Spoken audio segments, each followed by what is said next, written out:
Good morning and welcome to all our participants and panelists to this roundtable. My name is Monica Rubio and I'm the Regional Social Policy Advisor for Latin America and the Caribbean in UNICEF. As time is of the essence, let me quickly introduce our topic and our panelists. Our roundtable deals with the use of data and microsimulations to inform COVID response and recovery. Why did we think this topic is so important? We think that given the sheer complexity and the depth of the COVID crisis, it's very important to bring innovative methods to inform decision making. Microsimulation modeling allows us to capture systems and is a relatively inexpensive means of informing response, by testing policy options ex ante before implementation and under different conditions. What we will present to you in this panel are the main features and results of 5 microsimulation studies undertaken by the UNICEF country offices of Peru, Colombia, Ecuador, El Salvador, and the Caribbean, all with that purpose, informing policy to respond to COVID with the best available evidence. Before we continue, there's a very important feature. Please, panelists, you can discuss in either Spanish or English. We will have simultaneous translation. If you can, all participants look at the bottom of your screen, there's an interpretation button in the Zoom bar, and you can choose the language to which you attend this session. I myself will test this feature right now and I will switch to Spanish. Sin más, entonces, dejo la palabra a Roberto Angulo, que nos presenta los casos de Ecuador y El Salvador. Roberto, 15 minutos entonces. Gracias. Hola, Mónica. Muchas gracias. Voy a compartir la pantalla.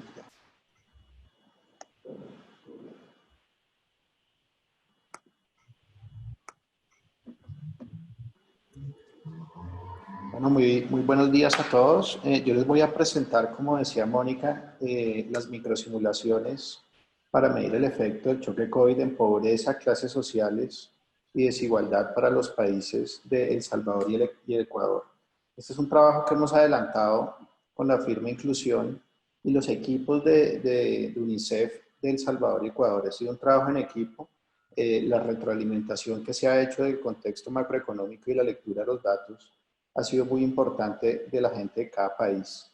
Yo quiero arrancar rápidamente con esta idea un poquito motivacional. Estas son 2 fotos tomadas en Bogotá en plena pandemia. Arranca la pandemia, arrancan los confinamientos estrictos y la ciudad y la nación empiezan a transferir recursos de forma muy rápida, pero vamos viendo cómo la gente empezó a implementar esta metodología que se llama el trapo rojo, esta reacción casi espontánea, que se fue volviendo como uniforme, tanto en hogares pobres como en hogares vulnerables. Hay un edificio, hay barrio pobre, muy pobre, pobre extremo en la foto de la izquierda, y un edificio vulnerable, vivienda de interés social, también tiene trapos rojos. Entonces, ¿qué pasaba? Estábamos experimentando una crisis en donde la pobreza estaba aumentando muy rápido, pero no contamos con datos duros, sino hasta con un rezago de 1 año, ¿sí? La microsimulación va a llenar ese vacío. Hay que actuar de forma rápida. Estamos viendo una crisis probablemente sin precedentes en América Latina, pero necesitamos datos para poder dimensionar, empezar a diseñar las strategies and to custom and start to implement them. Microsimulation is a way to bridge the gap and to cross-check information. Like Monica said, the crisis is a complex crisis, and the crisis can be explained or can be divided into 3 components: external, prior to the countries in Latin America starting lockdowns. Other countries in the world had already started with them. And the external impact can be greater or lesser depending on the situation of each country. Then demand, based on lockdowns, social distancing is established, and thus consumption is merely standards. When this becomes a prolonged situation, it becomes an impact on supply. It affects jobs and the productive fabric. This is something that we observed, and this shows some labor indicators that we analyze intra-annually, but not related to poverty, because poverty indicators, like I said, are usually usually follow microsimulations and a methodology that will be based on a reasonable reading of that impact and of that crisis in every country, that will be using the observable data, hard data, intra-annual data, and it will simulate that shock on the responses of the households and microdata as well. And in case of poverty, well, we see multidimensional needs and poverty. In these studies, we looked at monetary poverty based on social class and other factors. I will start to share the data from El Salvador and Ecuador. In the countries, we followed exercises, but I'm going to show you different exercises from each one of the countries so that we can have the full spectrum of this methodology. We will begin by looking at the data from El Salvador.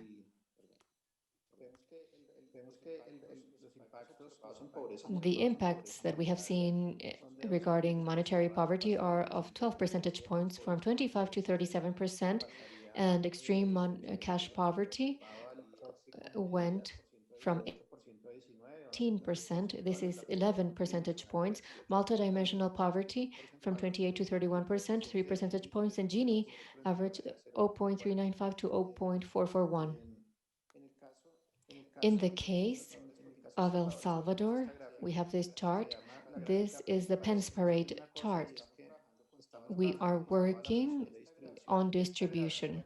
This chart somehow reflects the well-being situation in El Salvador. The blue line is the observed prior to the pandemic, prior to the COVID shock, and on the horizontal axis we have the accumulated share of the population, and on the other axis the revenue or income. So how much population had that level of income? The dotted line is the shock, the policy measures, and the darkest line is without the policies. Both curves are to the right-hand side of the blue one. This means that welfare worsens throughout the population given the COVID shock. Otherwise, the curves would be crossing themselves. When we analyze each one of the stretches of the curve, we see that it affects more the well-being of the poorest and most vulnerable population. We have here the ranges of social classes based on the World Bank. So COVID recomposed social classes, and total poverty went up 11 percentage points. It goes from 25 to 36%.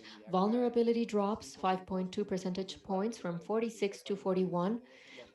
Middle class is reduced 5.8 percentage points.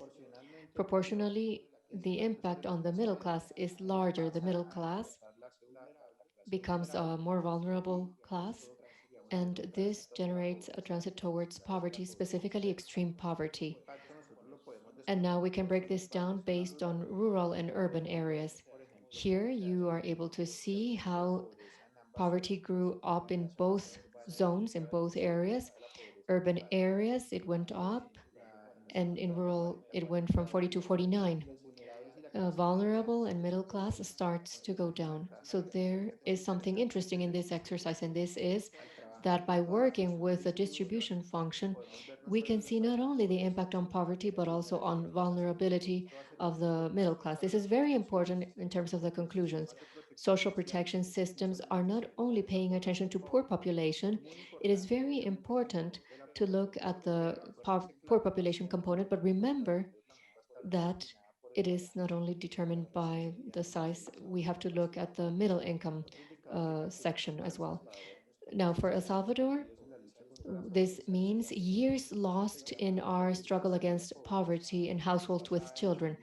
This is based on the Watts index, and what the curve shows on the horizontal axis, we have different growth rates, average growth of the income of the poor. On the vertical axis, we have the number of years that it would take the country, under the assumption below, to alleviate poverty, to reach zero poverty. If we assume a growth rate in income of poor households with children of 0.7 sustained, which is not observable, which has not been observed in recent history in El Salvador, of course. Prior to the COVID shock, it would have taken 8 years to eliminate poverty. After the COVID shock, it would take 33 years. And based on policy measures, it could lead us to 20. The difference between these two, between the tragic scenario and the policy scenario, is what policies are contributing to the years lost in this fight against poverty. In this case, it would be contributing 13 points, 13 years lost in this fight against poverty. Now let's look at the results from Ecuador. And I will be telling you later what we did with the results, but I want that we followed. In the case of monetary poverty, we see the impacts of 11 percentage points, similar to what we saw in El Salvador. Extreme monetary poverty, 11 percentage points, multidimensional poverty, 5 percentage points, and multidimensional extreme poverty, 5 percentage points after the measures in the case of Ecuador. And this draws our attention. We have a recomposition of social classes in the same sense in El Salvador. And in Ecuador, there is a drop in the middle class that starts to go to the vulnerable group that goes to, and this increases extreme poverty. Here you can see the behavior of the intra-annual figures. For microsimulations, it is very important to look at the seasonality of impacts or of shocks. Strict lockdowns, full quarantines, intermediate quarantines, a number of months that this will take in order to be, this will be decisive in terms of the outcomes. What we do based on, I show you this chart in order to show you the indexes. First of all, I'd like to model a strict quarantine, then an intermediate quarantine, and then to close the year with an assumption of a lockdown which is foreseen based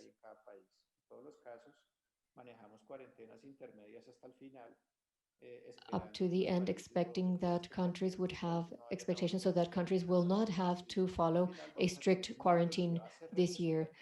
These are accrued data, and this is to the end of 2020. Another exercise that we followed is this one, the tip curves by Jenkins and Lambert. I will explain this briefly. This tip curve is very useful because it allows us to look at the impact of a shock on the role of the distribution of the income well-being. On the horizontal axis, we have the percentage of the population accrued, meaning from 0 to 1, 1 is 100% of the population. And on the vertical axis, we have the accrued poverty gaps, the distance that has been accumulated at each one of the points uh, based on the poverty lines. The curve is read as follows. The crossing with the horizontal axis will be the poverty ratio, the incidence of poverty. So what we will see on the horizontal axis will be the percentage of the poor population. And what we will see here regarding poverty. The curve, the distance of this curve to line 45 will determine the inequalities with the poor. When we estimate this, we have all of the distribution in the case of Ecuador. We see very interesting things in this case. We have estimated what we have observed in blue. Then in light gray, we have the stringent quarantine with policy measures. And the top scenario, the dark dotted line, is a tragic scenario without any policy measures.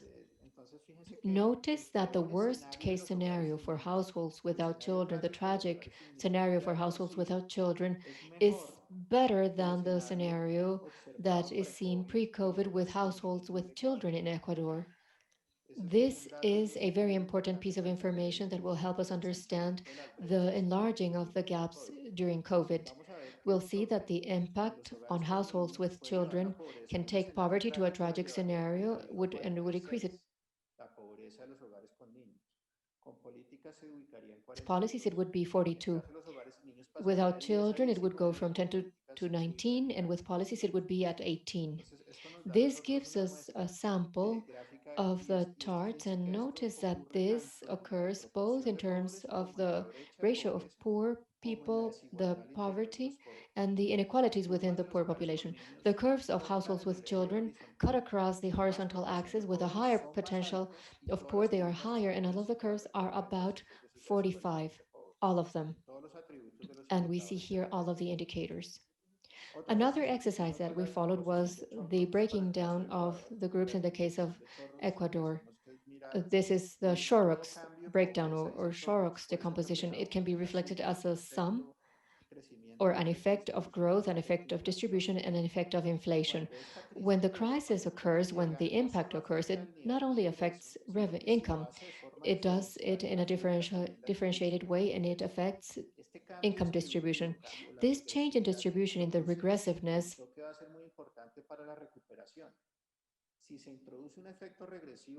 effect is introduced in the impact, then recovery will require further growth in order to lower one poverty point. In the case of Ecuador, the impact or the shock has another aspect. Of the 10 percentage points of poverty, 6.5 are due to the distribution impact, and the remaining are for growth. In some countries, this is close to zero, but we wanted to use various assumptions.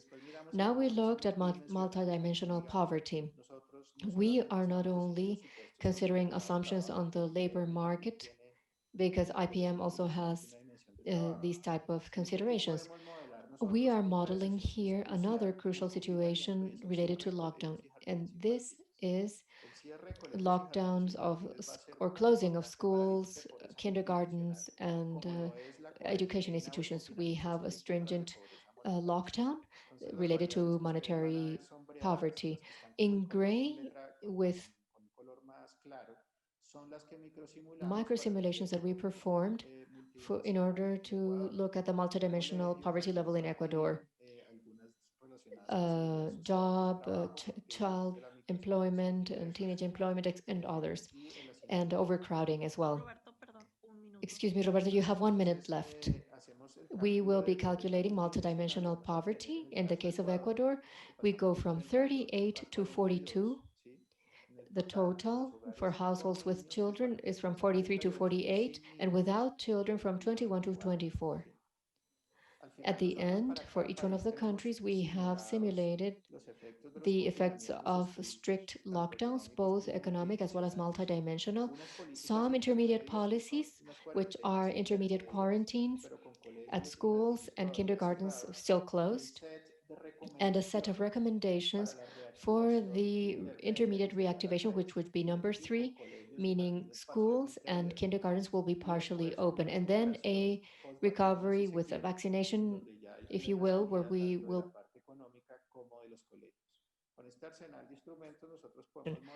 So these are the 3 things that we looked at, and we also obtained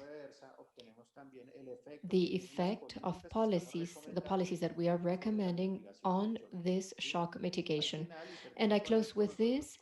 We have microdata, and we are able to establish that the dimension of the policies that we want with unit costs can allow us to prepare budgets or establish ranges. In the case of El Salvador, monetary transfers were for close to 2.7 points of the GDP. In Ecuador, 0.9 points of the GDP, and multidimensional in Ecuador and in El Salvador are around 2.4 points of the GDP. So this is a microsimulation that we prepared. It allows us to look at the size of the crisis, various scenarios, and also enables us to integrate and simulate policies and solutions, thinking of speeding up the reactivation. Thank you so much. These are the 2 things that we looked at. I wanted to tell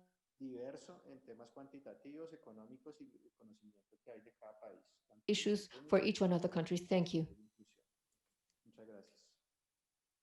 Muchas gracias, Roberto.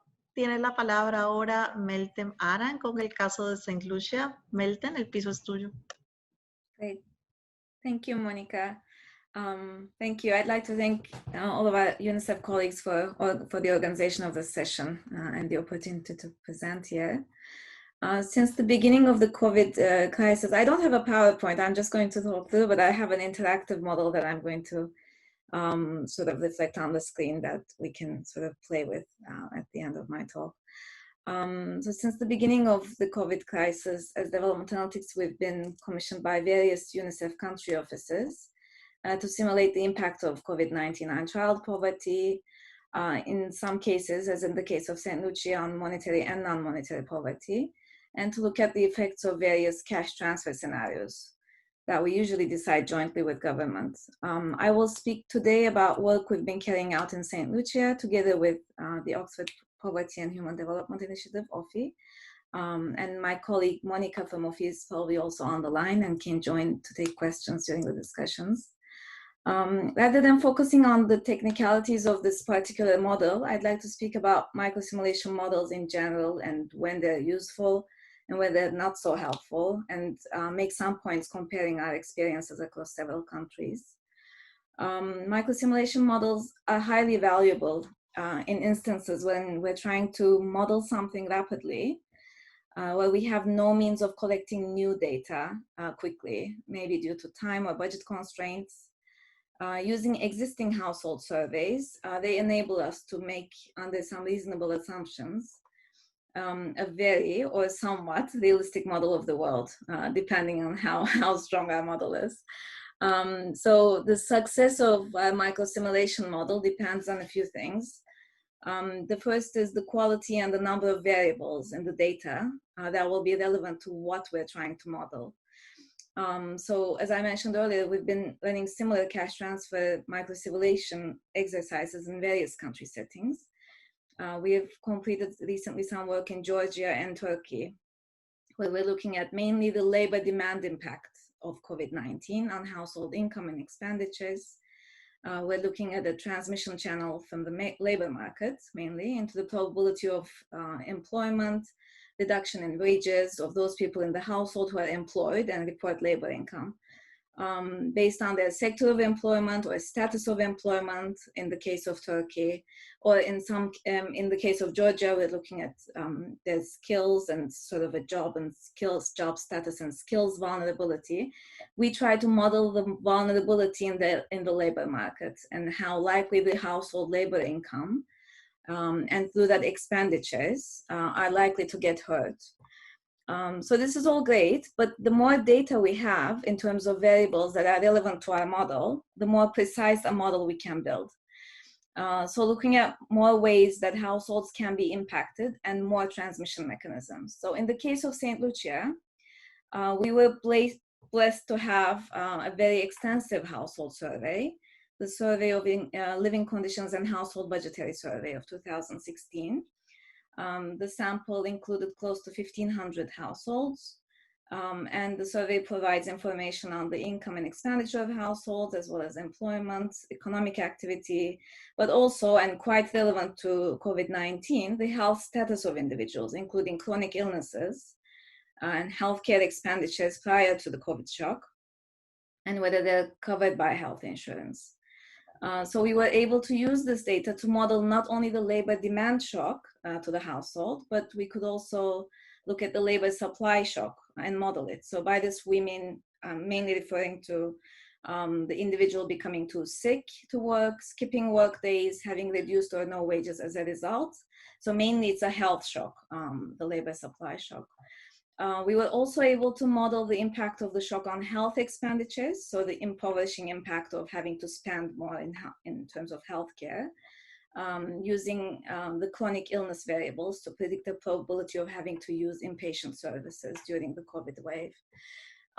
Based on these inputs, we were able to model how large we think the transmission is through these channels on monetary poverty. And my colleagues at OFI have also looked at school attendance of children, as well as food security indicators, to expand our analysis to non-monetary poverty. And they can also say a few words about that at the end of my presentation. So the data in St. Lucia has been quite rich and instrumental in allowing us to look at both monetary and non-monetary dimensions of poverty, to look at different transmission mechanisms, even only for the assessment of monetary poverty. So this hasn't been the case in all of other countries we work in, where we've mainly been just focusing on the labor market transmission. The second thing that's important in how useful the model is how well assumptions are defined. In the end, this is a model that's as good as the data and assumptions that go into it. So it's important to really take the time to think through the formulation of our methodology, the parameters that define our shock, and to the extent possible to try to base these parameters on real and citable figures. In St. Lucia, we had consultations on the model parameters, both within UNICEF, then with World Bank colleagues, government counterparts. From July to September this year, we had very wide consultations, both on the assumptions of the model, as well as the cash transfer scenarios to be simulated. In fact, the consultations are still going on, and hence we have not really been able to finalize the findings of the report yet, but we'll get there soon, I hope. And I want to say that these consultations are important for defining the model and making results more realistic for the microsimulation. So in a way, the consultation feeds the quality of our model, but also the microsimulation can be a way of extending the consultations further in terms of the policy debate. So rather than the model being an end in itself and a report product in a way that's static, it can actually be a dynamic way of engaging policymakers in a debate about policy inputs and outputs. So about this first point, I'd like to say that in the case of St. Lucia, in fact, I think the model we got, we defined it quite well, I think, and accurately in the end, to the extent that there was some original data collection, like a rapid survey looking at the impact of COVID. And our estimates on the labor demand shock and supply shock, the percentage of households that would be impacted by these almost exactly matched, very closely matched the original data collected. So, of course, we cannot, I mean, with a simulation, we can't replace actual data collection, but it can be a much cheaper way of, in a way, substituting for original data collection when it's not possible to do so. So for instance, the labor demand shock creates the largest impact, poverty impact in our case, going from 25% poverty in St. Lucia. It takes us up to 2.3 percentage points in the case of a mild shock, 5.9 percentage points in the case of a severe shock in terms of poverty. Whereas the labor supply shock we predicted would only create about a 0.5 percentage point increase in poverty. And the health expenditure shock would only create an additional 2.6 percentage, which is still quite large, point increase in poverty in the case of a severe shock. Of course, these are very sensitive to the assumptions we make in terms of who actually gets to be hospitalized, how much is paid for per night in inpatient care, etc.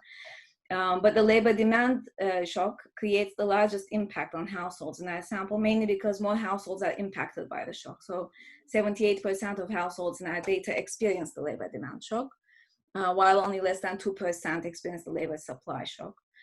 And the preliminary results from the World Bank survey, which actually collects real-time data, indicates that 73% of the households reported a shock to their incomes due to a loss of job or reduced working hours, and only 2% of them reported being sick and hence being unable to work. So we're very close to what the reality is, although the data was collected 4 years ago and we're just making some assumptions on it. It's still possible to replicate what's actually might be happening if we have reasonable and tested assumptions.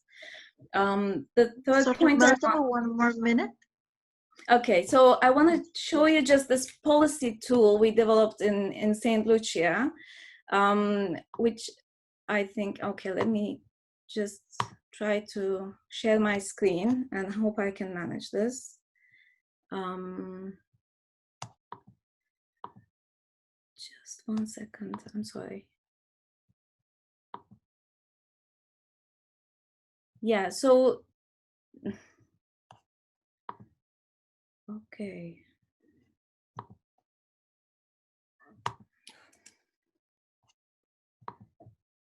Are you able to see my screen?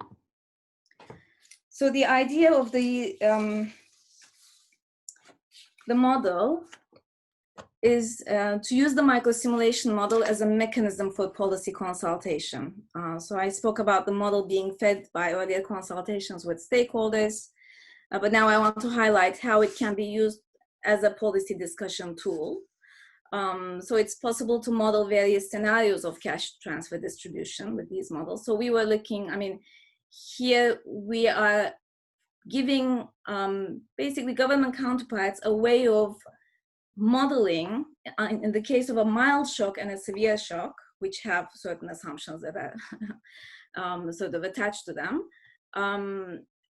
what the poverty rates would be, and where the shock would be coming from. What are the transmission mechanisms? So labor demand shock, supply shock, health expenditure shock, and then the combined shocks together. So what happens to poverty headcount, poverty gap and severity, child poverty, the Gini, what happens to average per capita expenditures, and then per capita expenditures for each quintile. So that's sort of possible to see here. But what's then more interesting is under a mild or a severe shock, they can actually simulate, and these scenarios have been jointly sort of developed. I mean, we've taken as inputs from government what they would like to see simulated. So there's various scenarios of distributing cash to households who are already in the social protection system based on the old version of their methodology or the new methodology for targeting they have, or targeting families in the bottom 25%, those with children, those who are not covered with social protection, etc. So there's, I believe in the end, about 11 total scenarios here. But they can actually use the tracker on the left side. I'm really sorry, Melten. We need to wrap up. Okay, so they can actually use the transfer levels, the benefit levels on the left side for each scenario. And once the model loads, which is going to take only 20 seconds or so, they can see what the impact is on poverty and all these indicators like coverage, benefit incidence, cost, total cost, as well as cost effectiveness in terms of poverty reduced per money spent for each of these scenarios. So it's kind of a real-time tool for them to use and hopefully benefit from, and hopefully something that will make the models more useful and for the policymakers who are in charge. Thank you very much for the opportunity to present here, Christina and Monica. I look forward to the discussion. Thank you so much, Miriam. We have Pablo Lavado. Pablo, please.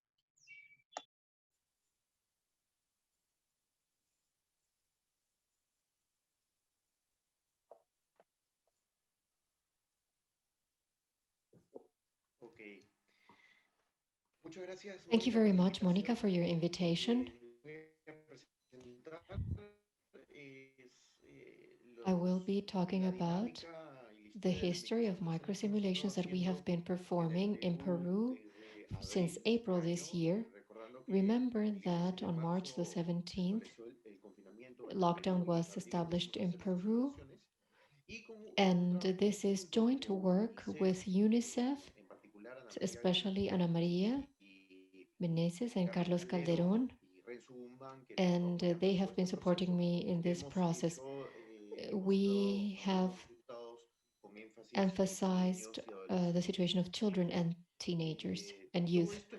This all began because in March, we had prepared the poverty map in Peru. This is a database, a source of information that contains income for each one, projected or simulated income by household or per household in Peru based on the population and housing census that we prepared. With this information, what we did was first to establish a line for 2018 and to reproduce the results for 2019. And since then, we started to make micro simulations in order to see what could be the impact of this situation that we have been experiencing on income, on poverty, and on other official indicators in 2020. And we were also preparing this for 2021. This methodology was written in April along with Cesar Liendo, another colleague. We prepared the poverty projections, extreme poverty, and if economic inequality at the house, our attention to children and youth. We considered macroeconomic projections and variations of the permanent employment survey from Metropolitan Lima. This is prepared every month, and we were able to use observed data for Metropolitan Lima, which is the capital city of Peru, and we were able to combine them with two sources of information, two additional sources of information. The first one is the electricity indicator, the indicator of electricity demand, which is updated every 30 minutes. This is that we can have variations at the daily level, at the weekly level, at the monthly level. And this has this is very close to economic activities and finally to the income of the population. And the second database that we used is the Google mobility indicator. Since we only have observed data for jobs and income for Metropolitan Lima, the capital city of the country, we extrapolated these income to the other regions. Thus, we normalized the mobility stop, and this was based on the relative mobility in other regions. And thus, we assumed that income has dropped even more. There are regions where mobility is even less than Lima. So we assumed that income has dropped to a lower level. And finally, our projections for the remaining months of the year were made based on macroeconomic projections that have been updated along these months.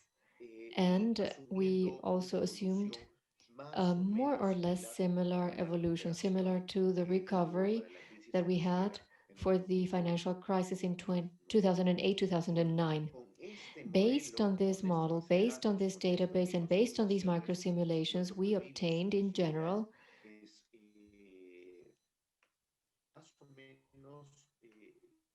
and what we obtained was more or less consistent to the updates that we have heard, and this has been consistent from March, then July and August.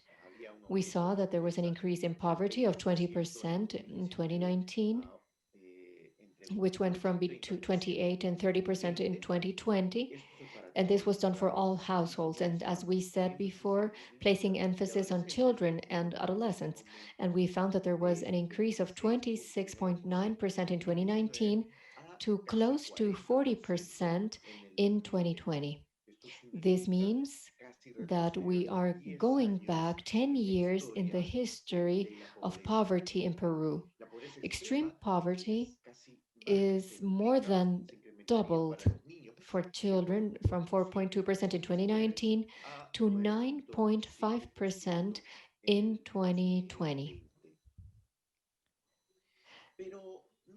However, we have not stayed at that point. What we have done is to expand our methodology in order to estimate the indicators, not only economic indicators related to poverty or inequality, but also to social indicators, especially in education and health. In terms of education, we are estimating the drop of income affecting a greater likelihood of dropout. And this is data based on the Peruvian education system and how learning would drop based on this link or elasticity that drop in income would be that would be occurring in Peru. Now, with regards to health, we are estimating the impact of this drop in income. Plus, we're not only seeing that schools have been closed, but we also have seen a paralysis in the provision of health services, and we want to estimate the impact of the drop in income compared to the possible increase in chronic malnutrition, anemia, and a drop in the coverage of immunization. We will be doing this as well based on the administrative data by the Health Ministry. This is a work in progress that we have been carrying out, and I'd like to close by saying that all the things that we have been working on based on microsimulations, we have been doing since April until now, and we have been using and providing support to the Ministry of the Economy and Finance, to the Ministry of Education, so that we are able to identify and characterize who are those households that, or which are those households that will be more impacted by this situation, by this shock, and what would be the effect of giving these households a conditional cash transfer, and how it would mitigate the drop in income and increase in poverty. And besides, along with the Ministry of Education, we have been working on seeing how to mitigate school dropout rates, the rates that we would be having in 2020, how to mitigate them. This is a time when well, we had published the poverty map that I mentioned in the beginning of my presentation. And this has been in line with improvements of the information systems of the public sector. Their goal has been to identify the households in poverty and vulnerability situations. A lot of progress has been made in terms of the registry, digitizing, and in the construction of one single database in Peru that will enable us to be more efficient vis-a-vis the transfers or the assistance that can be offered through immediate aids that are not necessarily linked to economic aids or assistance, but also temporary employment, education, distance education, and the mitigation of the possibility to have dropouts, and as well as health services. Finally, these microsimulations will also help us to identify different groups of vulnerable population that will help us focalize, give priorities, and strengthen in general the social protection system that should be focused on protecting all households vis-a-vis economic shocks, health shocks, unemployment shocks, and at the end of history, this model that we have built and that is being built and that is still being perfected, as we mentioned earlier, this could help us simulate and project or make projections of the effects of other programs that have proven to be efficient in the fight against poverty, not only thinking about what will be happening in 2021, but also thinking about following up on the objectives, on the SDGs, specifically vis-a-vis poverty. We will continue to work on this model, on this database, and we hope to have better news in the following weeks. Thank you so much for your invitation. Muchas gracias, Pablo. Tenemos ahora a nuestro último panelista. Thank you very much, Pablo. Now we have Jairo Núñez speaking about the Colombian experience. Jairo, you have the floor.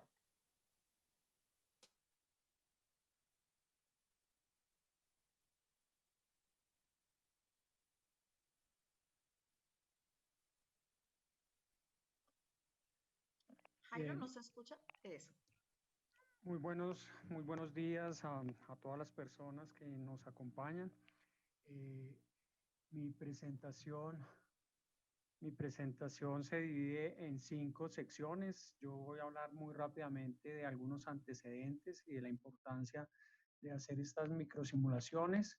Después voy a hablar sobre las bases para las estimaciones. Luego un poco algunos detalles sobre las microsimulaciones para finalizar con los resultados en pobreza y pobreza extrema y desigualdad y algunas recomendaciones de política que hemos compartido con el gobierno de Colombia.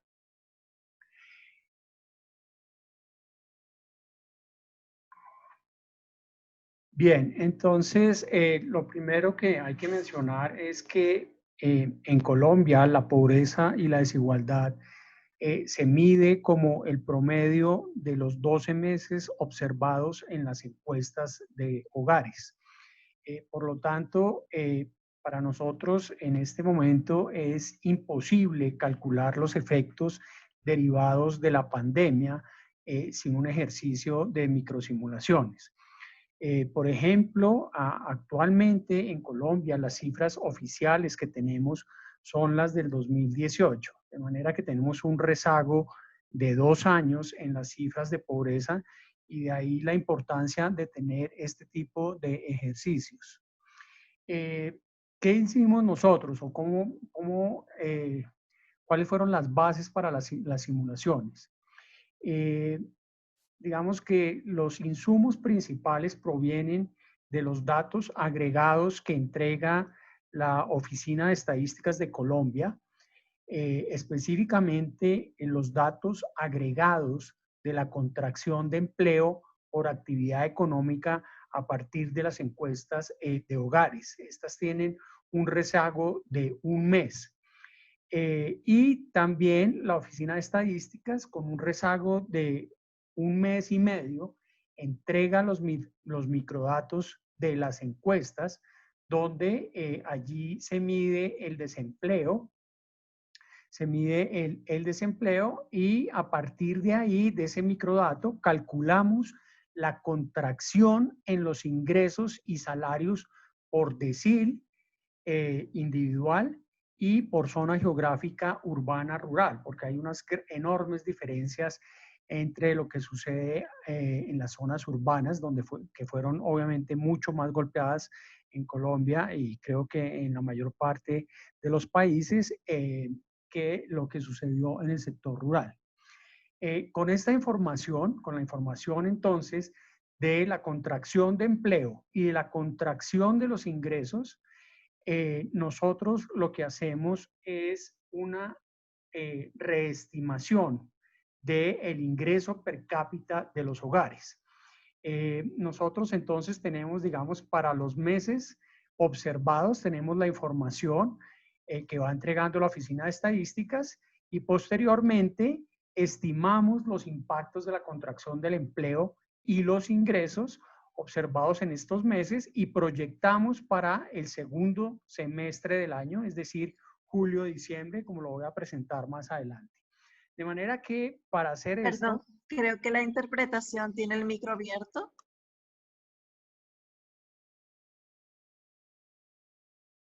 Hola.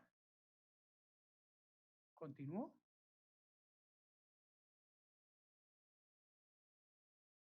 Yes.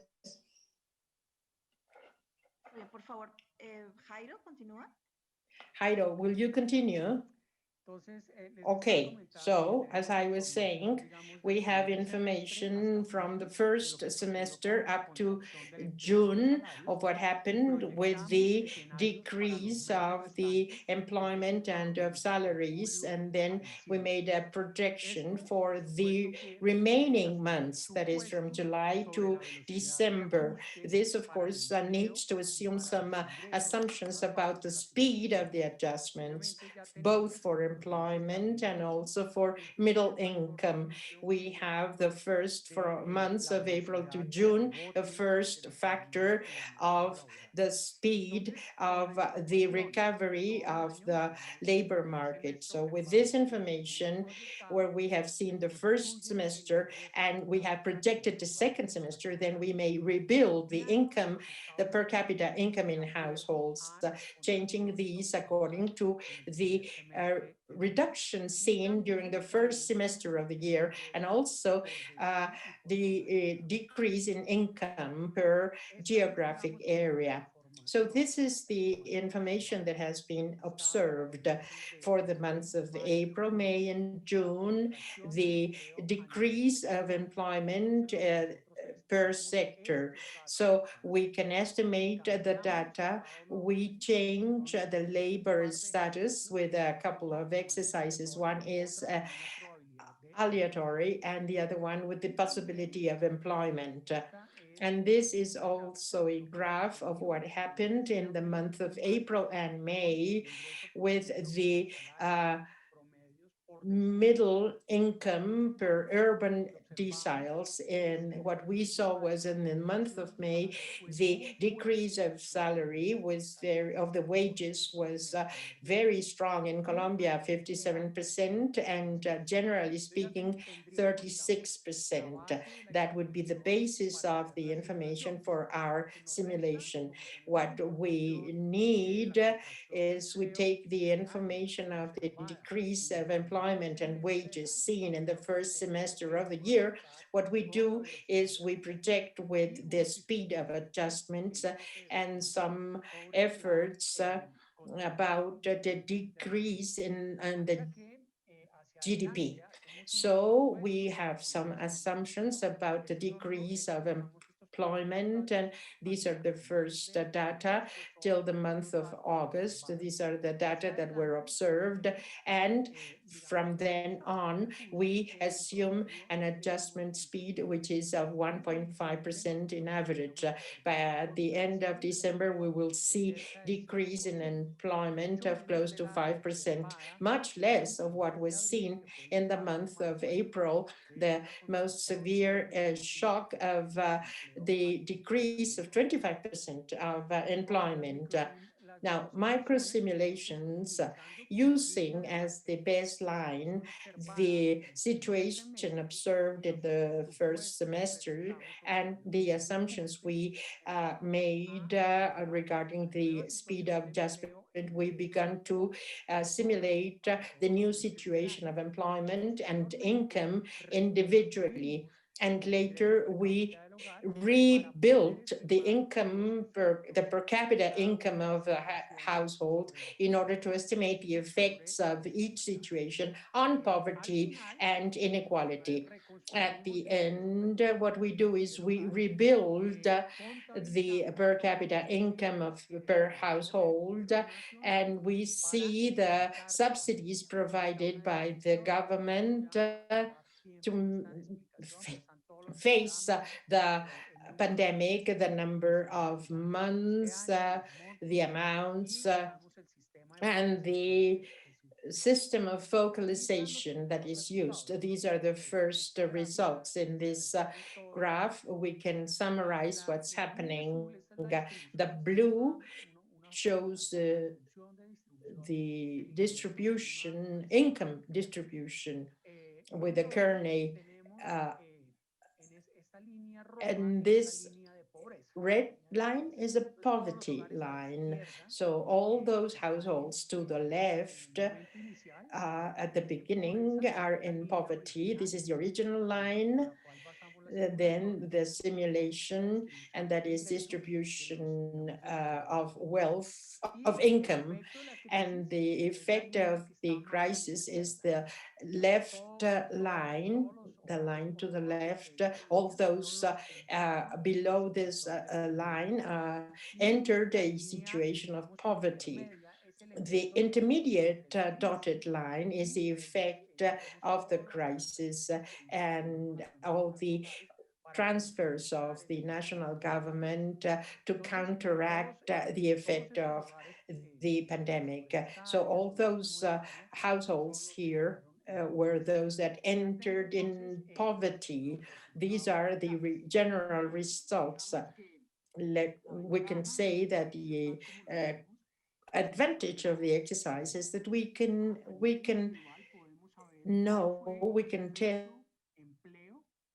employment and what was the effect on income and wages, and then we can add them both and P per Q, that is the effect of the crisis. We began with the situation in Colombia before the crisis with poverty 26.9%.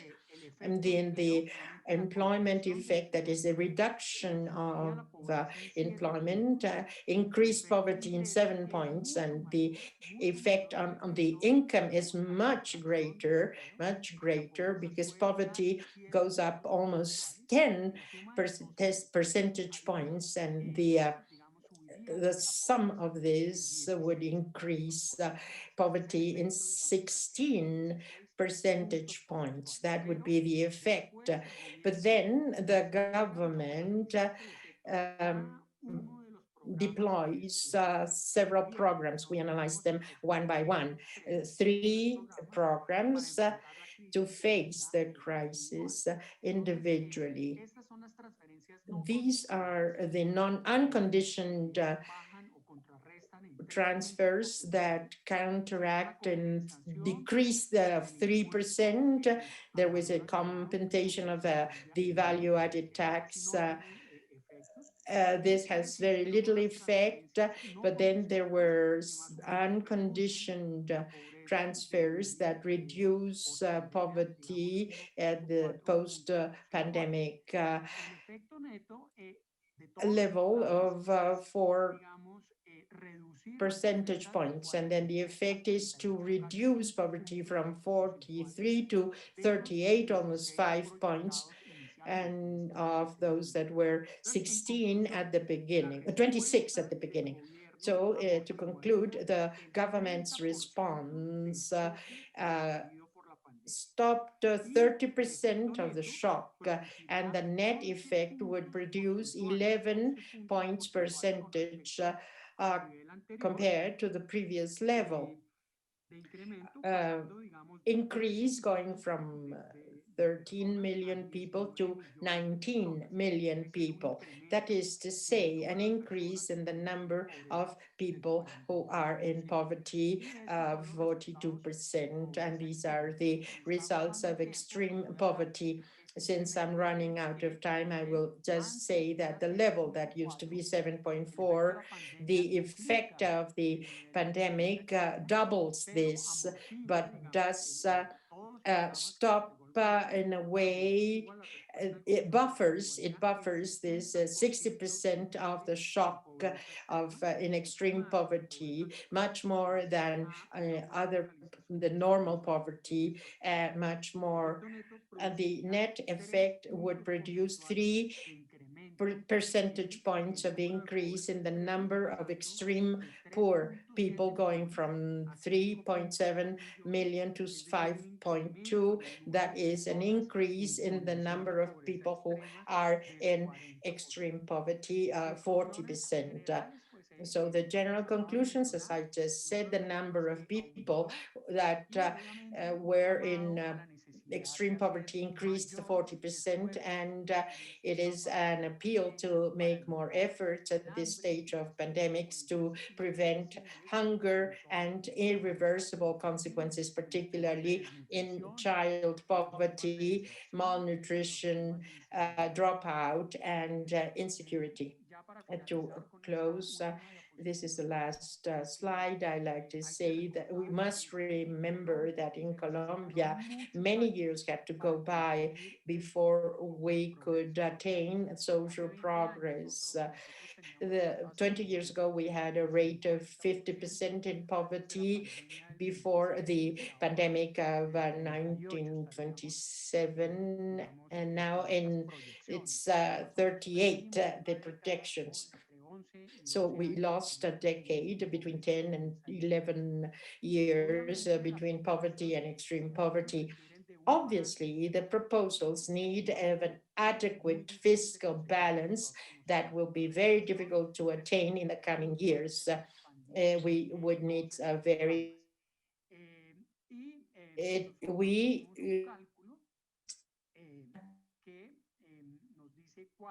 tells us about the amount to pass the families so that poverty would go back to the level it had before the pandemic.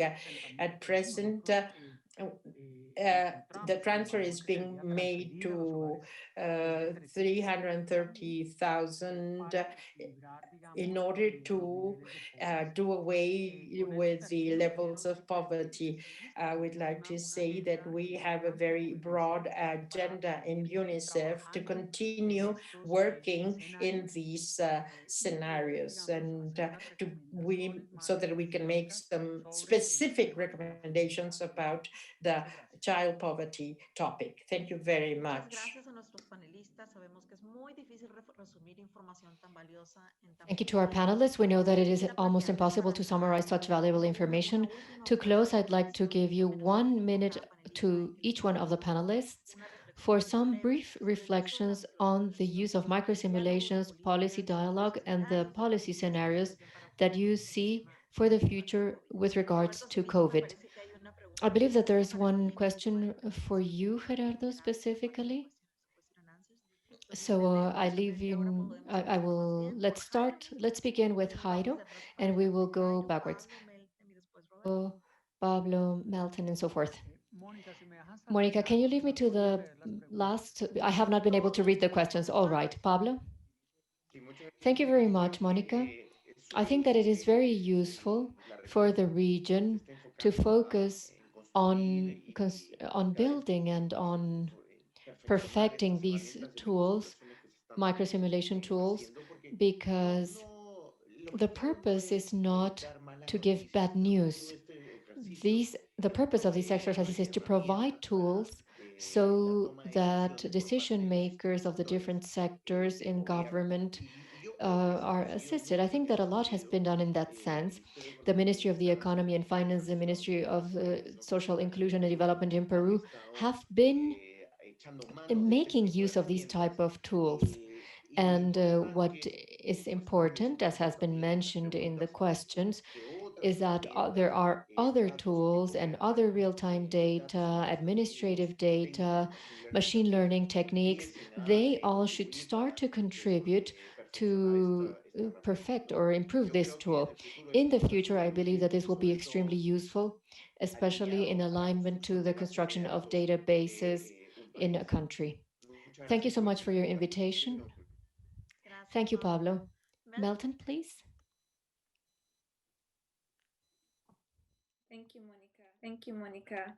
I think just to reiterate and make a similar point here, I think the value of these tools is not to give specific estimations and percentage points on increases in poverty, which is helpful, but to give the overall distribution of where we're seeing the impact and what types of policies in each. It's an empirical question in each country, which types of then targeting, which types of transfers have the most cost-effective impact. So I think there's a lot of opportunities for playing around with the data, with simulation models, but mainly for the purposes of learning and for a policy discussion. I think these models are extremely useful in circumstances like this. And thank you for the opportunity to present it here. Thank you, Melton. Roberto? Thank you, Monica. I'd like to say that from the viewpoint, there are some considerations to make in terms of public policy.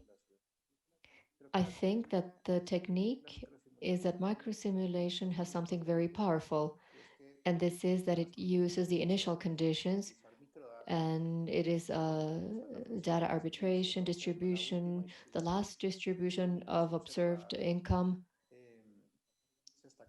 and the initial conditions of each country are being uploaded. So this is very important Very important in order to be able to measure the differentiated impact that COVID could have in different countries and within the country and the different regions as well, rural and urban areas. The advantage of it being a micro simulation or microdata lies in that the possibility to integrate the initial conditions with which an impact is received, which is received differently in different parts. With regards to public policy and politics, it is relevant to place data on the table at times of uncertainties where spending decisions are being made and policy implementation decisions are made in the short and medium term, this is important as well. To place figures on the table opens conversations. Placing figures, let's say Jairo saying we're going to be losing a decade of the value of the transfers that could help us recover from a certain number. Well, that or these two pieces of information are starting a dialogue, and tectonic plates in terms of public policy start to shake, and the political debates, if you will also establish or try to establish a solution. I think that those are the main items. And I was asked a question. The other questions I answered in the box. In regarding social classes, well, this was not the central topic, but we looked at the thresholds of the World Bank in order to define vulnerabilities. These are households with the possibility to fall into poverty. These are the thresholds of the World Bank that we used in order to make this microsimulation. Although by using microdata, well, we would accept other definitions as well. Thank you so much, Roberto. Jairo? First of all, I'd like to thank everybody for the invitation. I think that there are various studies that place what other countries can do, other countries in the region can do, and other countries in the world can do in context. And I think that these four views that are convergent in microsimulation models, each one has or uses different assumptions, but based on my analysis, I see that the outcomes are similar, more or less.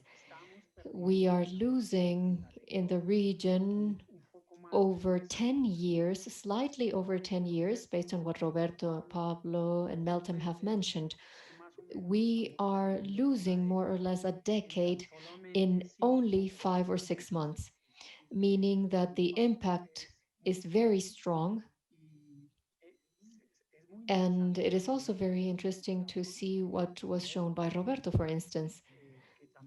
We can also simulate not only the levels of poverty, but also multidimensional poverty.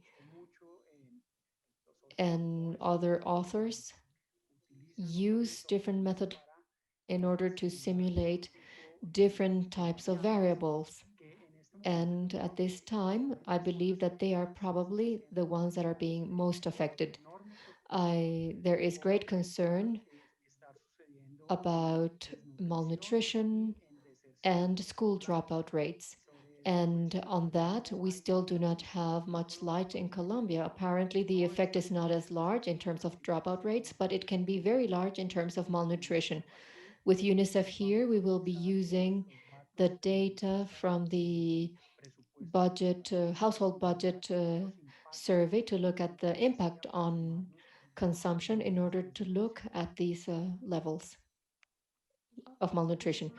Thank you so much to our panelists. It has been a very important session, and I appreciate your being here to place data or numbers on the table to open this conversation, which is on the effects in the most vulnerable region in the world based on COVID, but also to link this to the policy responses. I'd like to thank you all. I would like to thank the country teams that are behind all this and that have moved forward this work. They are a line of research for us at UNICEF, and we are interested in building an evidence base for a policy dialogue and for better policies. I would also like to thank our colleagues from IPCIG, our interpreters, of course, and all of the participants who have joined us 15 minutes in addition. Thank you all very much, and we are now closing the session. Thank you very much.